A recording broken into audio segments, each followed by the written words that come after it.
Hello, everyone, and welcome to Generation Vatican II. I'm Alex Clark, and it's been a while. It's been a long while. I think my last interview that I published was an interview with Swan Sona about a year ago, maybe, or so. I'm not entirely sure how long ago that was. Hey, a lot of life has been happening. Some of it good, some of it not so good. But recently had a change in career, moved to a new house, new state. Things are looking really good. And I thought it was time to do another quick interview here. Just another something to let you know, hey, the show is still going on. We're still working. Season 4 is still going on in the production. So right now, I'm trying to do an interview with someone, a long-time old friend of mine. Viewers of the show may know that this started out as a show just by myself, kind of an idea, hey, we should talk about the Second Vatican Council, what happened there, what was going on, issues facing the generation that has only known the Second Vatican Council. And originally, the original concept of the show was supposed to have two co-hosts, myself and Mr. John Donovan. When we started talking about the specifics of how that would work, it quickly became apparent that, unfortunately, our careers would just not make that really a good, viable option for recurring, consistent meetings between the two of us. It just wasn't going to work. I was going to be leaving. He was going to be leaving. Our time actually physically in the same area was limited, which is, always a bummer when a good friend of yours comes into your life. You quickly realize this is a great guy that you want to be lifelong friends with, but you don't spend that much time together. So, with that, I am pleased to introduce John Donovan, who is a writer, actor, speaker, improviser, and more. After being an educator for almost half a decade, he shifted his career to pursue other interests and opportunities. While he may not feel like he fits with the term artist, he does professionally create. His books are available on Amazon, and he releases weekly content, both writing on his Substack and improv and other comedy on various socials. John, welcome to Generation Vatican II. So pleased to finally have the John and Alex team up that we have been hoping for all these years. It's so funny, Alex. You're sharing that anecdote, and I don't remember that. I don't recall that. It's so funny. I go, oh, who was the other co-host for your podcast originally gonna be? Oh, okay. Yeah, so it just shows how good my memory is. That was like, dude, super pumped to be here. I mean, it's 2025. That was like 2018 or something when we were talking about this, and I didn't even start the thing until like 2020. After COVID hit. So like it was ages ago. But yeah, my wife and I, when you and I were talking about setting this up, my wife was like, "Oh, so is this going to be like another recurring thing? Are we going back to the original idea?" And I was like, "I don't know. We'll see, man. It'd be real cool to have. Like more opportunities for us to talk again." But hey, quick. At the very least, it's the throwback to those Tuesdays that you used to host, where every Tuesday you had people over for night prayer, and we would invariably just end up spending time in front of your wall of bookshelves, just picking things out and talking. Yep. Hey, so what's going on today? So first off, like I said, I just moved. My house is still in shambles. It feels like we've barely started unpacking. So I'm obviously outside, which is like a cardinal sin about recording audio and visual content. I'm sure like half my face is well lit and the other half is totally in darkness. I'm sure you can hear like a buzz saw or whatever, something going off in the distance there. There are going to be birds and yesterday I was sitting right here eating lunch with my son, and like 3 wild turkeys came up to us. So beautiful, wonderful moment. Not sure how it's going to work out for us today. So yeah. Anyway, hey, it's going to be interesting. It's going to be fun. We'll see how it goes. Okay. Today, what are we talking about, John? We're talking about art.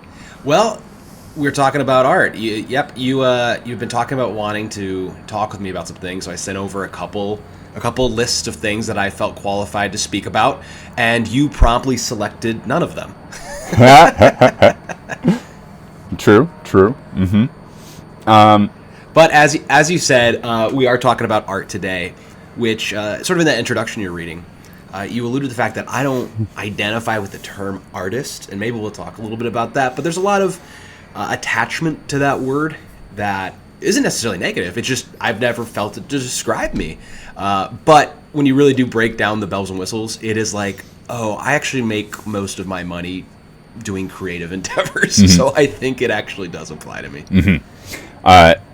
So, hey, when it comes to art, there's this great idea, there's this great quote from one of our past presidents, President John Adams. So he famously, he was involved in the Revolutionary War and then became a president. And he said that, I am a soldier so that my son might be a politician, and my son will be a politician so that my grandson might be an artist. That was kind of like the impetus for wanting to have this conversation, because you can see even in one of our nation's founding fathers, this idea that like art is something that we should strive as our end goal here, okay? We're not, all our other endeavors that we busy ourselves with just sort of like help make the world run, but really we should be seeking something artistic. And this idea of, as I understand it, something beautiful. We have our three transcendentals, the good, the true, and the beautiful. Beauty being an objective quality there that we always want to try to get to. So, starting with that, John, art for art. Well, I think let's take that as a stepping point and say, like, what is art? How do you understand what art is? Oh man, complicated question. It is multivalenced. There's a lot to it. I think that's actually a good place to start with it, is that art is such a broad term. It's like referring to, let's talk about animals. And you go, cool, we know what we're talking about. But actually, well, what? Fish, birds, mammals, reptiles, these things differ in how they substantiate themselves into the world so much that when we're talking about art, it's like, oh, you just want to talk about all of art? You want to talk about paint on a canvas in the same breath that we're going to be talking about dancing, or we're going to talk about writing, or in the same breath that we're going to talk about playing a violin. There's all these connectors to them, but it does branch out to be these very unique things that still have these connectors. And so I have been thinking a lot about this question recently as we've been preparing for this podcast of what is art. I've been releasing a couple articles on my Substack recently very much about art. And that's really where you get to work out ideas. It's always smart to write, as you know, because that's where you can really formulate your thoughts, even for yourself. And as you might tell, I'm a verbal processor, so I don't know what I'm thinking until I say it or write it. But what I have arrived at as my working definition of art right now is that art is patterned intention that means something.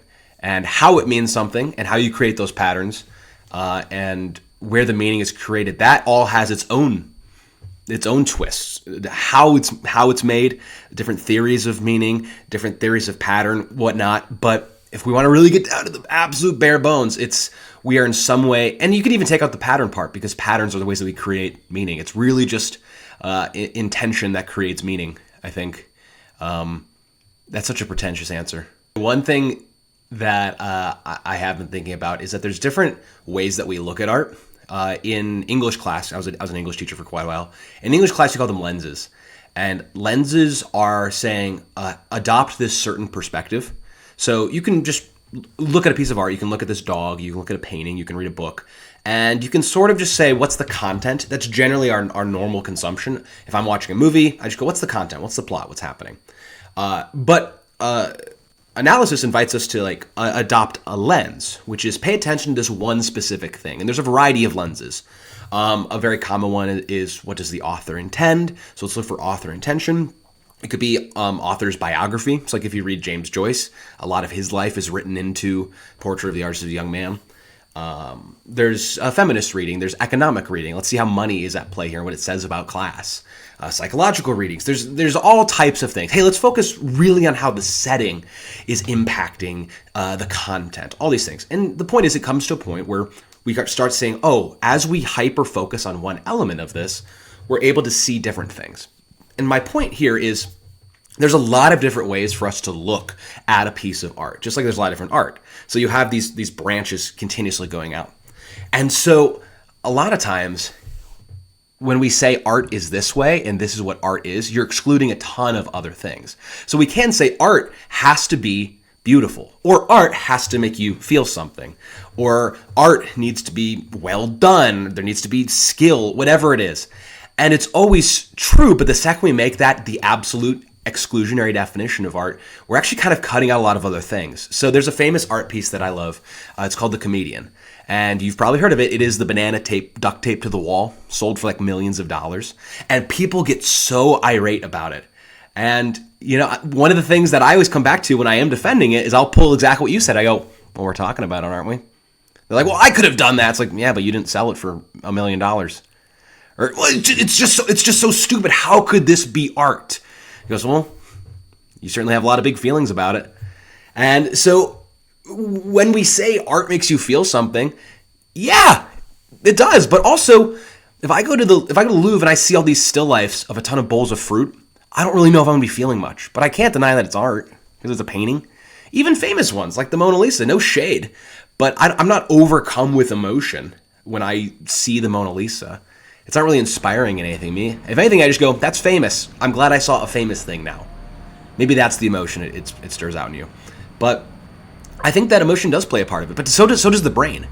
So does the actual intellectual side of it. Like, I really cut my teeth on books and writing and poetry, and that's a very intellectual endeavor for as emotional as it is. So we can't even just exclude it just down to the emotional affectations in people. You know what I'm saying? And this is a great example of how we talk about art, what makes art, what engages us in art. It's so multifaceted that it's super difficult to talk about. If we even just say art has to be beautiful, well, is the comedian beautiful? What about art that's intentionally ugly to make a statement? Okay, well, now it's not beautiful, but it still is commenting on beauty, and what even is beauty? And so I think that every time that we try to corner art, we end up causing some artistic heresies. Mm-hmm. And every time we try to say this is absolutely what it is, we find ourselves being laughed at. And that's actually one reason that I interpret the comedian being called the comedian, is whatever you want to engage at it, it's always going to turn it back on you where it's making fun of you in some way as the viewer. So I like what you say there about how the difficulty of defining what art is. I think it's something that we can characterize very well. And I am very appreciative of the ability to characterize something as opposed to define something. When it comes to us lay people, you don't necessarily need to be able to define something. You can always characterize it, and that shows how you best understand something as it is. There's a thing called the fallacy of the beard. I don't know when facial hair turns into a beard, but I know when it's not a beard, and I know when it is a beard, right? You don't need a definition of something like this. You can have mere characterizations, and that's fine. It's fine to work with that, okay? Communication requires that you have some sort of graciousness where you can just like, hey, this is what we're talking about. You understand what I'm putting across. We got it, okay? So, with that, John, I think what you're hitting on is something that actually is central to art in of itself. Have you ever read The Man Who Was Thursday by G.K. Chesterton? No. Dude, you got to check it out. Okay. It is a phenomenal book. I once heard a different book described as you read it once and you spend the rest of your life thinking about it. Different book, but I think that could be applied to The Man Who Was Thursday. Mm-hmm. It's in my top 5 books. The overall essential plot is there's this anarchy council that runs anarchists all over the world, and this poet policeman is recruited to infiltrate it. So he joins, and they all have the names of the weeks as their sort of code names, so he becomes Thursday. And so he's on this inner council of 7 men, Sunday through Saturday, and Thursday is going through one by one trying to stop them. And it has to do with order and chaos, in the very literal sense, but also the very metaphoric sense, because Chesterton's trying to talk about actual ontologies and metaphysics and things. That makes it sound like it's super complicated. It's not, but it's also a lot about art. It's a lot about objectivity and subjectivity. And one marker that he makes towards the end, and I could hyper explain how this comes to be something he's talking about, but it would kind of ruin some of it, so check it out. But he has a quote that I've thought about, and I'm butchering it, but it's something along the lines of, philosophy is a love of the absolute, and art is a love of the subjective. Philosophy is a love of the one light, and art is the love of the many lights. And that has always resonated with me, that there's something very subjective about art. There has a lot to do with perspective, individual experience, and these types of things. And I know I just said the S word, the subjectivity on a Catholic podcast. We hate when things are subjective. But the fact of the matter is they are, especially when it comes down to art, and when so much personal style and personal preference plays such a big role in what we like and don't like, and so much of art is wrapped up in what we like and don't like. It's hard not to. But I think you're hitting the nail on the head when we're talking about how subjective an experience it is, and that's because you were kind of I think you were just hinting on it. A lot of times, the way that we interpret a piece of art, or the way that we define a thing, that's what you were talking about, the definition. I think a lot of times that really just reveals someone about the definer. St. Thomas Aquinas said it. I think Aristotle might have said it, but it is that which is received according to the mode of the receiver. Break that down for a second. That which is received, the artistic text that I am receiving, that I'm reading, that I'm looking at, that I'm listening to. So that artistic text is received. I take it in according to the mode of the receiver. The receiver's me. So the way that I receive a piece of art entirely depends on how I exist and what kind of person I am. C.S. Lewis said it better, like what you see is determined by what kind of person you are and where you're standing. Essentially, you and I could see the same movie and we could walk away seeing two different things, having two different catharsis, having different favorite characters, saying this was the most important part or this was so cool. And we like to argue about what movies were about or if they were good or bad, but a lot of times what it reveals is who you are. Art is a very personal experience because the viewer plays such a big part in it, and the way that we think about it, the way we define it, and the way that we want to engage with it, share it with others, and even determine if it's art usually actually reveals a lot more about us as individuals. Okay, so yeah, subjectivity, but we just opened up by saying that art was objective. There is an objective aspect to art, right? As a transcendental. So how do we as Catholics acknowledge at least some degree of objectivity to art? I think there has, I love this question. It's not art. It's objectivity toward beauty. That's the thing. Yeah, I love this question. I think that we're hitting really the crux of sort of the Catholic relationship to beauty. Mm-hmm. We have such this ardent love of the transcendentals, and especially recently with the big movement of evangelize with beauty, which is a great call, and like let's have a focus on beauty. The reaction to the churches of the 70s and the 80s and the guitar mass and things like this, I think we're rightly pushing against a little bit and saying, no, we want more beauty. And when we have that utter devotion to beauty, which we identify at the highest level with God himself, right, in the transcendentals, that I think then we become very attached and personally defensive about art, that then we don't like words like subjective. We want art to be absolute in some sense. And that's totally respectful. I see where it's coming from. I think it's more of an emotional reaction than really like an artistically informed opinion. And here's how I square that circle, and I'm not saying it's right. So tell me what you think about this. I'm going to use an analogy real quick and then come on back to it. Okay. Take goodness or truth. Which one do you want as an example? I could do either one. Let's do truth. I think it's easier to start with truth. Okay. Sure. Great.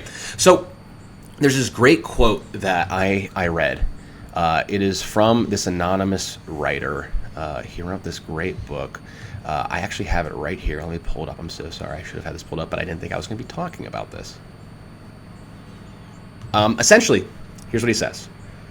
The tenet of the essential unity of all that exists precedes every act of knowledge, and every act of knowledge presupposes the tenet of the unity of the world. So anytime that we have any action based on knowledge, any actual knowing at all, it presupposes that there is a unity in the world. So the ideal or the ultimate aim of all philosophy and all science is truth. And here it is. This is the sentence that I'm thinking about here, and this is going to tie back to beauty. But truth has no other meaning than that of the reduction of the plurality of phenomena to an essential unity, of facts to laws, of laws to principles, of principles to essence or being. So, if you break that apart, essentially what this means is there is a plurality of phenomenon, and that is just everything that we experience, right? There's occurrences, there's my experience, there's your experience, there's a plurality because there's a bunch of it. All of this has an essential unity. Let me see if there's an early one, later quote that held. No, it's fine. So essentially think about it like this. There is an absolute truth, but the way that we experience it and the way that it manifests itself in our lives can look like very different things, and sometimes even seemingly contradictory. You've no doubt heard the whole parable of a bunch of blind men feeling an elephant, and one feels the side and says, oh, an elephant is like a wall, and one feels the tail and says, oh no, an elephant is like a paintbrush, and one feels the trunk and says, no, an elephant is like a snake. Yeah. And one feels the legs and says, no, an elephant is like pillars. Well, the point is that they're all right. They're just having subjective experiences of the same objective reality. And a lot of times that's used in pluralistic arguments for like, well, all religions are just intuiting different parts of the same religion.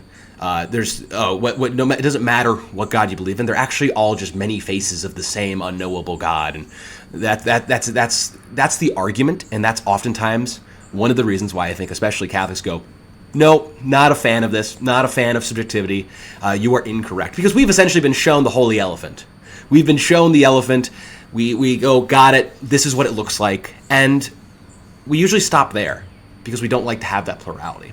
But the fact of the matter is, we're going to leave the elephant aside, that you have this absolute reality that pops up in other places. It's like you have a giant reservoir of water underground, and it pops up over here in a spring, and it waters the earth over here, so the earth is damp. And over here, there's a lake.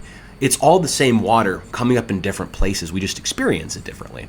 And so one of the great tasks, I think, for Catholics is to find truth, subjective experience truth, that when someone says, in my experience, this is true, for us to honor that and go like, this isn't objectively like an absolute fact of the universe, but this is how you have experienced the manifestation of truth in your life. And this is true for you. This is the thing that we get scared about. It's true. What's true for me can't be true for you.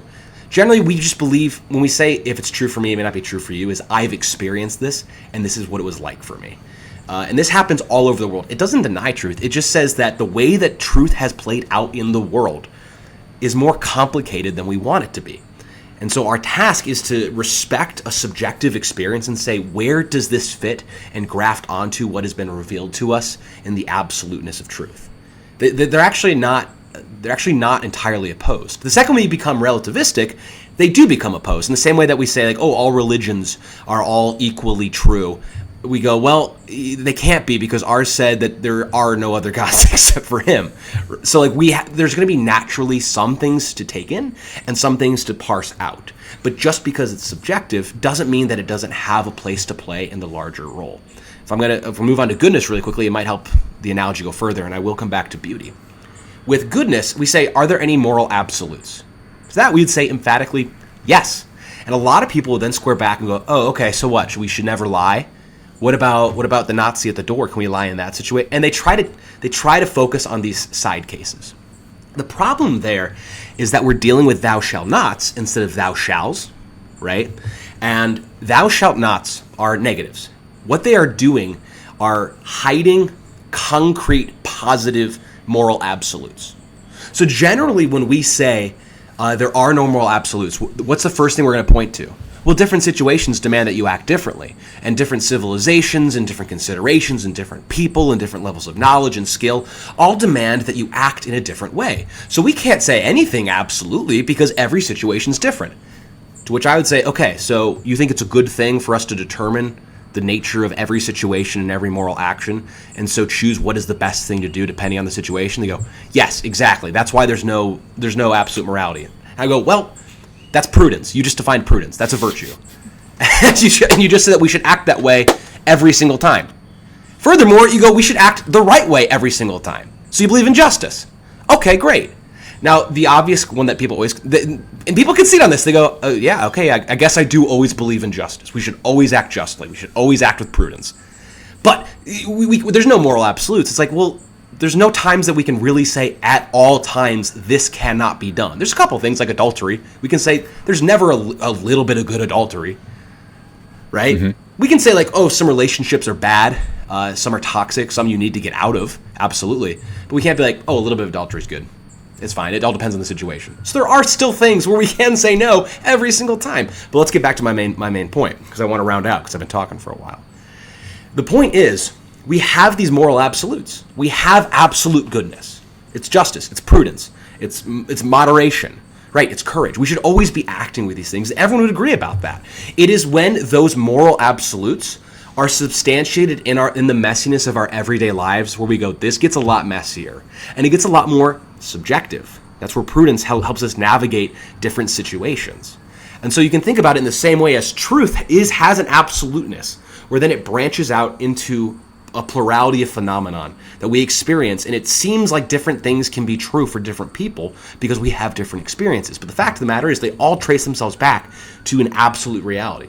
Same thing with morality. It seems like things, because in some situations they're accurate, in some or they're right, and sometimes it's not right, that, oh, well, see, it all depends on situation, everything's subjective. It's like, no, man. That traces all the way back to these absolutes that are so big that they're kind of hard to wrap our mind around. But we all agree we should always all be acting with justice. We should all be acting with prudence. We should all be acting with these other things. So if you bring this to beauty, I think it's the same thing. I think beauty does absolutely exist. I think our problem is when we say, and this one way that beauty exists in our world is absolute beauty, because we take away the fact that beauty sometimes has to do with difference of taste, and beauty has to do with what is pleasing to the eye or what stirs our hearts, and that has a lot to do with who we are. It doesn't say beauty doesn't exist, but it posits that beauty looks bigger than we want it to be. Take, for example, the comedian. I find the banana on the wall beautiful. Is it pleasing aesthetically to look at? Not really, but everything that it calls to mind, I go, this is a beautiful experience. I mean, beauty itself, what is beauty? We can define it as something that's aesthetically pleasing, something that has symmetry or pleasing colors that go well together. Okay, well, what happens when we have ugly pieces of art? There's a Van Gogh that he famously has clashing colors in this billiards room. Is that not a piece of art because he's intentionally making us uncomfortable? Well, hard to say. I mean, we even have Aristotle's beauty is just goodness excellently performed. I like that definition because it kind of takes out some of the subjective nature of what do I find pleasing, what is moving to me. But all that being said, I think you can think of the transcendentals as these giant pools underlying this horizontal line, that they all spring up in different ways. They seem like they're not connected, but they are.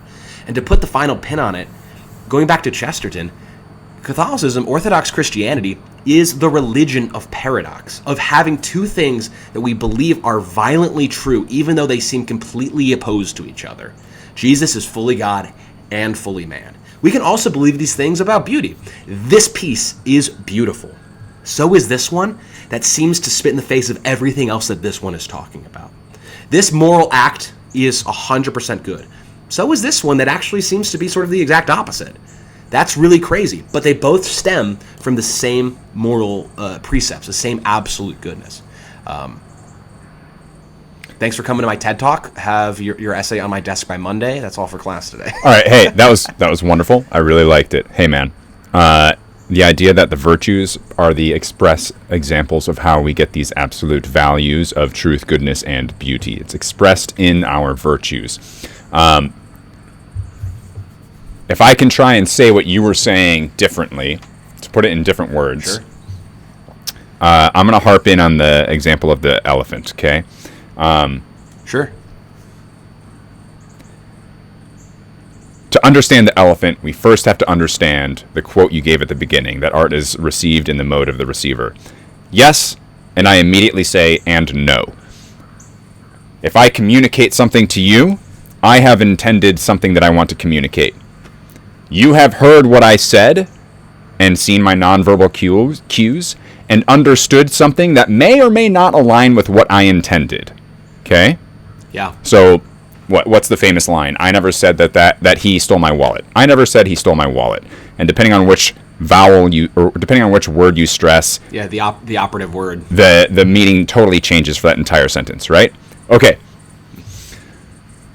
So yes, you, the receiver, are going to understand what I've said, and therefore it is incumbent upon me, the person sending the communication, that I understand you enough so that you can properly understand my communication. All right, a lot of the responsibility falls on me, but also some responsibility falls on you, because misunderstanding someone is a fault of the receiver, and it is possible to do. Okay, despite how many words I use, you just can't understand, calculus, whatever, name a subject, geology, some volcanology, whatever you want. Okay, then you as the receiver have a lack, have a restriction that we need to get past. And that is the fault of the receiver. So when we say art is received according to the mode of the receiver. Yes, but the receiver can also be flawed. You can have a flawed receiver. So then when we talk about God, the source of all truth, goodness, and beauty, well, he is also shrouded in mystery. So we are all blind next to the elephant, trying to understand what God is. And here in the West, we have taken a very explicit understanding of God, and in the East, they take a much more mystical understanding of God. And that is something that both different cultures can learn from each other to have a better, fuller understanding of who the Trinity is and what the Trinity is like. So from there, then, we can say God, the source of truth, goodness, and beauty, is trying to communicate those to us, and we, as flawed receivers, despite the perfect nature of God, cannot properly understand truth, goodness, and beauty. And that is then expressed as subjectivity. Cool. What is true for you? Let's not use truth. I don't like using truth, because I think it's very easy to say, like, no, there is an objective truth. Beauty is much more fuzzy. What is beautiful for you? Let's stick with. I mean, we're talking about art. Let's stick with beauty. We're talking about art. What is beautiful to you may not be beautiful to me. Okay, and we can say with like generic Van Gogh whatever thing. You really like that piece of art. I really like this piece of art. Okay, that doesn't mean that neither is beautiful, but rather we are both blind standing at the elephant. Okay, and we are both flawed as receivers. And the person painting those. Van Gogh, when he painted both of those, also was flawed in his communication of beauty. Okay, from there we can say, there is indeed objective beauty. Your internal faults on how you've been formed throughout your life form your subjectivity. And that, you know what, like, dude, that's okay. It's okay to be a flawed human. Like, I'm sorry, man. It is okay to be flawed. That is okay. That's the experience of art. You know that's exactly kind of also what makes art. Like, so as you're talking, it's so funny. Remember that quote from Chesterton earlier that philosophy is the love of the one light and art is the love of the many lights. We're talking philosophically about art. And we're like, but like, how can we rise above these many lights to get to know the one objective, beautiful light? And it's like, that's philosophy, man. We're actually to use art in that manner. We have to leave art qua art and start doing something else, right? But one thing I want to highlight is you were talking about how there's a flaw in miscommunication, right? That I'm a flawed receiver, and despite your best efforts, you might fail to communicate something. Namely, in this instance, it was absolute beauty, which I also don't think most artists are trying to convey absolute beauty. I think they're trying to convey their own perspective or thoughts on something that they find beautiful, and they hope that other people find it that way. But we had, number one, this is something I saw a lot with my students. It's this idea of authorial intent or artistic intent, that what the artist intends is the definitive meaning and the definitive thing that people need to be taking away. And so there, of course, you can see, hey, if you're not taking away what I wanted you to take away, either you're flawed or I failed to communicate that. That's one way of looking at art. And it oftentimes is a way of looking at art that's super valid. It's a way that I would commonly try to convince students that art even means something. I would say, look, have you ever tried writing a book? It's super hard. They choose every single word. Or have you ever painted something? You have to choose every single color that you put on there. It doesn't haphazardly happen. So everything in there was supposed to be there with a reason, with an intention, like we talked about. I would use authorial intent to try to convince them that art means something in the first place. Because a lot when we're young, a lot of times, like especially books, we think is just a less convenient way to share a story. We think it's supposed to be just entertainment, and it's one of the least convenient ways to be entertaining, rather than having some larger artistic merit. So authorial intent is a way to begin talking about that. But then, let me tell you, Alex, students would get so caught up on what did the author mean. Right? You've probably heard of like the famous meme of, we read the book and it says that the curtains in this person's house are blue. Yeah. My English teacher, it's so beautiful, it's so expressive of this, and it symbolizes this and that. And they're like, or it means that it's blue. It's like, okay, maybe the author didn't mean that. Does it matter? Because another way of looking at art now, so one way to have meaning is for the artist to say, this is what I want this to mean. But, and here's what's really interesting, those miscommunications, that could be a flaw. But from another perspective, it's actually a matter of co-creation.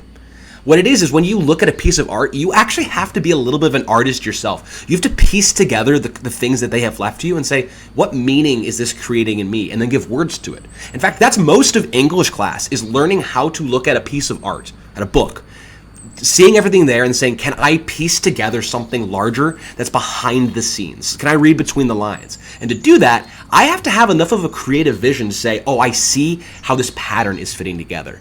I wrote a short story earlier this year, and it was very much about these types of things that I wanted to say. Not what I'm talking about here, but I had certain themes set out. And a friend texted me, he's like, hey, thanks for publishing that. I loved reading it. This is what it meant to me. And I was like, that's amazing. I didn't intend for any of that to be there. Nice. That's not the experience that I thought I was going to be communicating. So you could say, well, John, I guess you're just not as good of a writer as you think you are. Or you could say, hey, friend of John, you totally missed the ball. You're a pretty bad reader. Or maybe that is in there, and maybe I didn't see it. Or maybe art is created in the magical place halfway between what the author meant and what the viewer sees and who they are. Art can be an ongoing conversation. This is why we keep talking about art for hundreds of years. This is why we can keep reading Hamlet and saying, there's always something new that Hamlet can say about society, and society can see when we look at Hamlet, because we're constantly changing, even though that remains the same. So it could be a flaw if our goal is the communication of absolute beauty, or if our goal is to say, no, just what I meant is out there. But humans are meaning-creating machines. We look at things, we find patterns, and say, this is what this means. And isn't this beautiful? And I found this beautiful. I found it beautiful. There was something here that I uncovered. And it may be what you meant, maybe not. And I think that's where we become co-creators. Like, artists really do embody God as creators. And yeah, it's flawed, but that's also part of it. We're saying, hey, we're going to take a flawed world that we live in, that we've made messy, that we have a very multivalenced experience, and we're going to try and find something beautiful by putting these things together. And then not just that, not only have I imaged God by creating this, I'm also going to give it to you, and now you're going to receive this and go, thank you for this piece of music. Now here's what this means to me. It means a specific time, a specific summer. It makes me think about a specific girl. It makes me have these feelings that someone else doesn't feel when they feel it. That's incredible. That is a co-creation of entirely new things simply by receiving. Which, if you want to get philosophical, man, isn't that the only way that we make anything from God? Is He just gives us all of this beautiful stuff, and we go, "Thank you." Now I'm reacting to it, and that's the only way that we can create anything, right? So, I think my point is that we have to be careful when we're talking about art. Going back to what we said at the very beginning, that it's so many things, and all you have to do is just switch your theory of art for suddenly everything you were just saying to be untrue. Everything you were saying, Alex, is 100% true. If authorial intent is the lens you want to look at art through. Yeah. And if the conveyance of absolute beauty is the goal of that piece of art. But the second we go, well, maybe meaning is created another way in art, and maybe it's actually a meeting ground. Everything that I've just said, I believe, but it doesn't happen all the time for all art. Mm-hmm. And that's not the only way for art to mean anything. It's just sometimes. And this is where we get that art is the love of many lights. Art is the love of the subjective experience. And both are valid. And there's more valid ways of looking at it. But it's kind of interesting. All right, you ready to upset a lot of people? Sure. Tell me about this St. Francis de Sales Catholic Church in Muskegon, Michigan. So for those listening and what we've been talking about, this is an upcoming Substack article that you shared with me? I actually released it 2 days ago. Okay, cool. 2 days ago. So there's a church, St. Francis de Sales Catholic Church, located in Muskegon, Michigan. Norton Shores, which is just south of it, actually. And it was designed and built according to brutalist architecture. Brutalism. John, you want to give us a quick working definition of brutalism? Sure. Brutalism, think of like the big concrete monoliths of the skyscrapers of like the 80s. Like, let's make everything gray and stark and stony. Essentially, if you want brutalism in a word, it's concrete. You look at it and you go, that's brutal. And that's kind of why. Yep. So there's a lot of other things about it. That's generally what it's going to look like aesthetically. And it generally is, I believe, an architectural type of artistic style, rather than having like instantiations in other mediums. There are attachments that I am by no means an expert to talk about with, like, socialism has to do with brutalism, and other things like this. But but generally it's going to look like big concrete buildings. Yeah, I understood that it came out as very almost utilitarian, that it was like, hey, you don't need all that fancy schmancy stuff. You just need a big concrete wall with nothing on it, and it's going to be gray, and you're going to love it. Just hard angles, and maybe you have like a weird 37.5 degree sloping wall as your bit of architectural design choice there. But for the most part, you look at it and you're like, that is, in fact, the name of your article, that is a fuggliest building you've ever seen. I changed it to ugliest. I felt like I couldn't be sending fuggliest around. Okay. I sent you the rough draft. Okay, gotcha. I changed it to ugliest when I released it. So essentially, there's this Catholic church. It is, for everyone listening, there's a Catholic church. It is concrete and it is weird. I'm not gonna sugarcoat it. It's a weird looking building, and you go inside and you feel like you're in a military bunker. You go, am I in a dystopian futuristic government building, or am I in a church? It's a very weird experience. And famously around West Michigan, a lot of people don't like it. A lot of Catholics have opinions about it. I have a friend who lives nearby, and apparently they all call it Our Lady of Concrete. It's a great church. I've visited it. But if you can't tell, Alex, there's two things that are true about me. I love the Catholic Church. I love the Catholic faith. I love the teachings of the Catholic Church. I also love really ragging on a lot of Catholics' opinions about things. I just go, hey, there's more to it. And it's because of the paradox. When I'm with my non-Catholic friends, you're going to hear me being the guy standing up for Catholicism. But the second I'm with my Catholic friends, I'm like, well, actually, I'm going to lean this way now. Because there's a lot of truth to be found in a lot of different areas. And so I've kind of become a guy that wants to stand up for St. Francis de Sales, where I'm like, hey, enough's enough. You think it's ugly? Why? Because it's concrete. So? Well, it's not. It doesn't look like St. Peter's. Yeah? I would also love St. Peter's Basilica to be in Norton Shores. That would be great. But do you know what's also cool? Having a church that doesn't look like any other church. And you'd be like, well, it's just concrete. It's dull. It's what? Okay, well, let's read the building for a second. Rather than just immediately looking at a piece of art and saying, in my extensive art education, which is probably woefully lacking, I am going to determine that this is not beautiful and that this is ugly and this is bad. This shouldn't exist. Something else should be here instead. I'm just going to determine that just by looking at it. Well, read it for a second, right? What does it invoke when you see this imposing imperial concrete building? I mentioned a couple things. It seems like a military bunker. Well, goodness forbid we happen to think about the church in terms of the military. Goodness forbid the church militant is reminded that they're militant. You know what I mean? Well, it feels like a bunker. Well, goodness forbid we don't feel like we need to batter down the hatches against the onslaught of evil in the world. Well, it's just so weird. It's so unusual. Yeah, because the rest of Catholicism is totally normal and completely not weird. Let's be reminded of this fact. I want more weird churches. That would be great. And I say all this by saying I love the beautiful tradition. But we fall into this habit of saying the Catholic traditional thing of beauty is the only beauty that we're going to accept and consider beautiful. Are we forgetting that Caravaggio was super controversial? It was a super new method that people are like, what is he doing? He's painting hyper-realistic people that look like individuals that we see around the city. This is insane. It looks a lot different than what they were doing 100 years ago. And now we're like, yeah, well, it's all beautiful and it's great. It's like, that was unique and new. And that was possibly scandalizing for people. But we go, well, it's in the past and we find it beautiful, so it's good. But we're not going to keep exploring new ideas. We're not going to keep trying to express the Catholic faith, which is ever ancient, but also ever new, in completely new ways. I would love churches that when I go in, I have to go, whoa, this makes me see a different side of it. Because I've seen the beautiful churches, and I love going to beautiful churches, where you have the incense and the vaulted ceilings and the stained glass. It's beautiful. But also, give me the military bunker. I don't need to go there all the time, but when I do, it holds up a different side of a faith that is infinite in its expression. So let's express some of those infinities. And I'd love for us to start thinking about how can we use art to express new realities. This was a major thing for me when I was a teacher. And this is a thing that I think we need to be reckoning with if we are using beauty to evangelize. Because generally we want to say, hey, look at this church, look at this painting, listen to this song. Don't you believe in God now? And some of these things can do that, for sure. Sometimes you can look at ancient stuff and old stuff and traditionally beautiful things and have that convert you. But we also live in a society that for the most part considers itself post-Christian.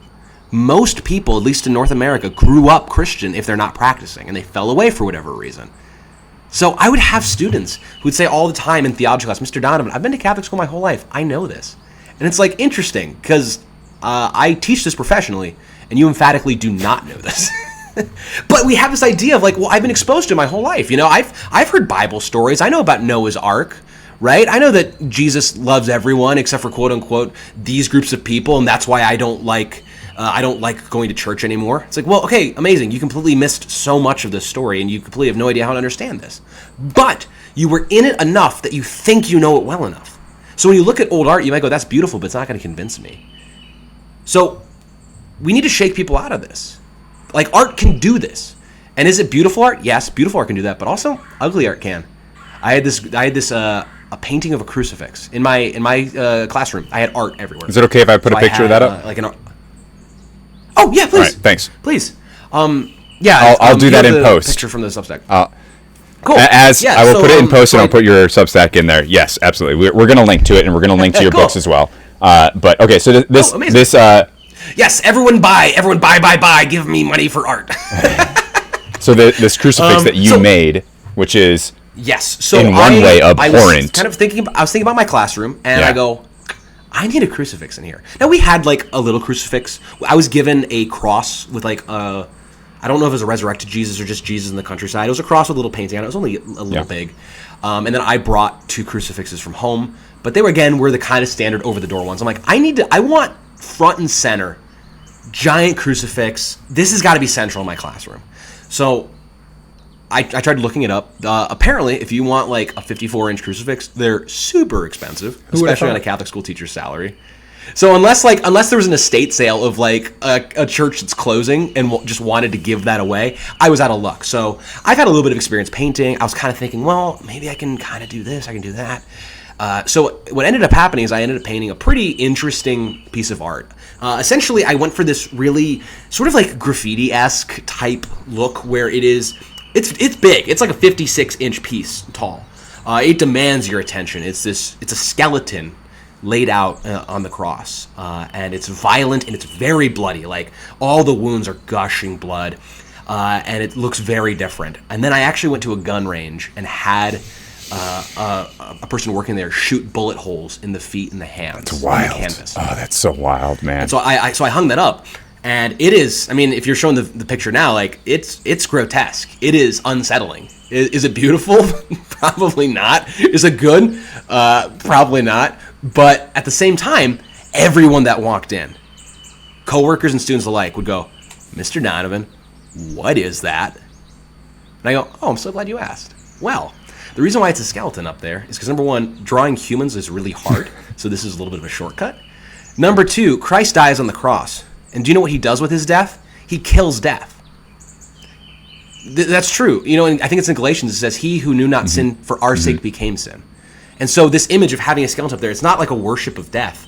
It's quite the opposite. It's showing this hidden reality of whenever we look at a crucifix, what we should be seeing in Christ's death blow is the death blow that he strikes to death itself. On Good Friday, on Easter Sunday, death has died. And do we think about that a lot? I wanted my art piece to think about that. I wanted my students to be face-to-face with the reality of how bloody and brutal this was. I didn't want to sanitize it, because they don't deserve that. And also, a sanitized version isn't going to appeal to anyone. But if you see just tons of blood, you'll go, oh, wow. Oh, this is a violent affair. And for me? What? Okay. Then, why the bullet holes? Well, because what's something we say to people? Hey, man, Alex, I love you. I'd take a bullet for you. That means that I would die for you. And this was a way to express that in a unique way, where you go, that's bullet holes. And people go, you shot your art? What? That's insane. Why? The whole point of this piece was to get my students going, huh? What? And it was crazy enough, but also familiar enough, because it's a crucifix, that they had to go, I don't understand what you're trying to do here. You go, thank you for asking, let me tell you. And did that move anyone for the rest of the year? I don't know. Did it unsettle people? Maybe. But maybe did it plant a seed where they were able to think about the crucifixion, which they've heard about plenty of times, and maybe we're indifferent about. Did it help them see that in possibly a new light? That's something that I'm passionate about art doing. that's something that I feel like as the Catholics who beauty's our whole thing, we gotta start thinking about new ways as well. Stick with the old, for sure, but beauty is also ever new. And that's one way that I tried to do that, that I really like. It's not for everyone, but like let's get creative. That's the point of art, right? Is creativity, or one of them? I don't know. All right, so you just took us on this. I'm gonna stick with the crucifix that you painted. Okay, I really appreciate what you said about the ugliest church ever made and known to man. I appreciated what you said and how you can look at that and find beauty in it, despite what we've said about subjectivity versus objectivity. So your crucifix. Mm-hmm. Yeah. That all sounds awesome. That all sounds absolutely fantastic, and I love what you put into it to make that meaning in there. But it sounds like someone needs to know that to get the full understanding of what you meant out of it, okay? So, to that end, a lot of art is made from with an underpinning of a philosophical idea, okay? To make this very apparent, modernism, okay? So modernism was like trying to get rid of hierarchies. There are no hierarchies. And then postmodernism was trying to get rid of all order, okay? So within the postmodernist philosophical underpinning, that gave birth to like really, I would call them objectively terrible or really just weird art, okay? You'd get a deconstructionist view of, that song "Shaving a Haircut," do do do do do, bop bop. So a deconstructionist, a postmodernist, deconstructionist understanding of that. This is a real art piece that I don't remember the name of, but it's just, we're going to explore the difference, the space between those last two notes, because the rest of the song doesn't matter. What makes that song, the essence of it, is the last two notes. Ba-da-da-da-da. Mm-hmm. Like you need the ba-da. Like that's where it is. You need the resolution. So it's really, and this is like a 5 or 7 minute song where it's just like those two notes played in a syncopated rhythm, and that's it. And that's it, man. It is bonkers and silly, and I think it's terrible. Another example of this is I think it's called 4 minutes and 20 seconds, which is just like, yeah, I love that piece. Yeah. Okay, so you love it. All right, we'll get to that. Yeah. So the postmodernist deconstructionist idea of behind 4 minutes and 20 seconds is, you pay good money, you go to the symphony, you're going to listen to 4 minutes and 20 seconds. The maestro, the pianist, comes out with his coattails on, with a big flourish, sits down at his grand piano and sits there for 4 minutes and 20 seconds and does nothing. And the idea behind it is that the music being made is in the sneezes and coughs and shuffles and like scratches of an itch made by the audience that's listening as you are in this theater listening to 4 minutes and 22 seconds. Okay? Which, like, you have a problem with people being reminded of the music around them at all times? Yeah. That's a problem for you? Yeah. Okay, so first off, that's actually pretty cool. Okay? But also, you need to understand postmodernism and deconstructionism and how they relate to modernism and how that was a reaction against the Catholic Church like the hierarchy structure of the Catholic Church and monarchies in order to understand 4 minutes and 20 seconds. Your crucifix required I feel a like, 5 minute... I feel like you got to warm up to make a stretch that big. Okay. Could Joe Schmo just walk into 4 minutes and 20 seconds and sit down and be like, are they going to leave saying, I don't know what that was? Or are they going to leave saying like, wow, the music around me. What's that? The Sound of Music, the Music in the Hills, or whatever like that. I don't remember whatever I'm talking about. But the hills are alive. Yeah, the hills are alive with the Sound of Music. Like that. What's the average person's experience of that song? It's going to vary from person to person. Someone's going to be bored. Some person's going to have a new appreciation for the music around them. Someone will go, "Oh, this is an affront to music," or "This is an affront to God." Everyone's going to have a different experience. I think what you're making a really good argument for is liberal education. Right, is actually being educated in the ways of art, not just the philosophical underpinnings of art and various movements, but also in the ability to interact with a piece. I think that that's very important.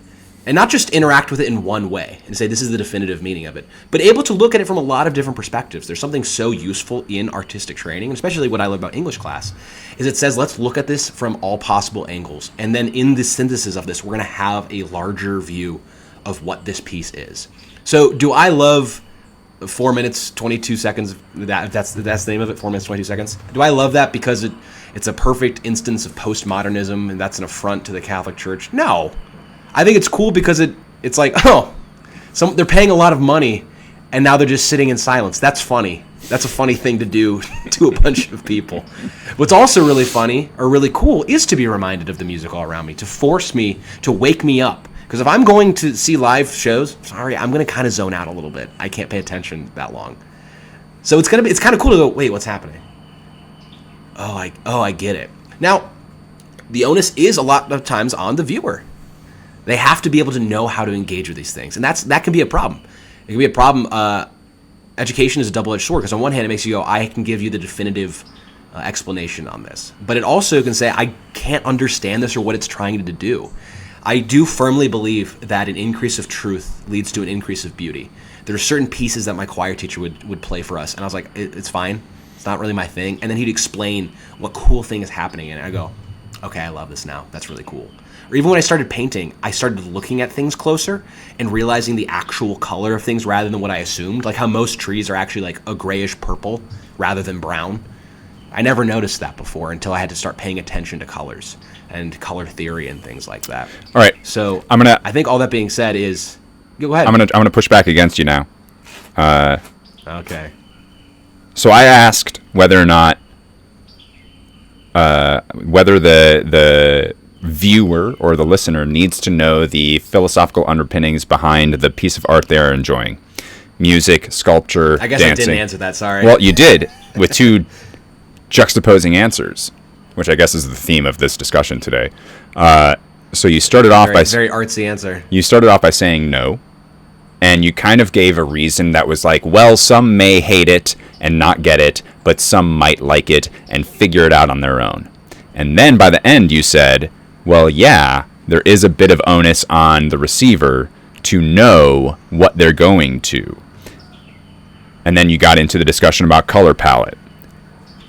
So it seems like you're saying both. So I'll ask you again. That sounds like an answer I would give. Let me put it this way. You're familiar with this is what Jesus is like. Oh, the harvest is ready, but the laborers are few. So ask the Father to send laborers. Yeah. We generally understand that in the means of evangelization, and I think that's like the official interpretation. So we should look at it that way. One way that I like to read that is going off what we talked about earlier.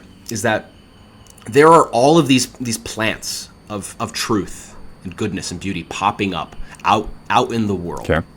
And they belong to us. Mm-hmm. That is our birthright. Wherever there's something true, good, or beautiful, that belongs to us. We own that, actually. And we do it all the time. Mm-hmm. And so it's the job of the laborers, in my opinion, to go out and find those unknowing allies, to go find those altars to unknown gods and go, there you are, Jesus. Found you. Come on in. And you take that and now you add it to our deposit.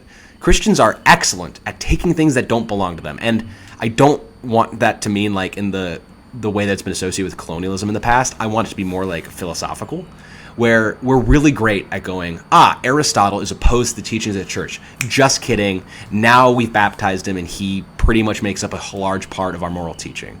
Or, wow, we're being persecuted by this guy named Paul. Got him. Now he's one of our apostles. We are so good at doing this. We do it time and time again. We've done it with tons of artwork before.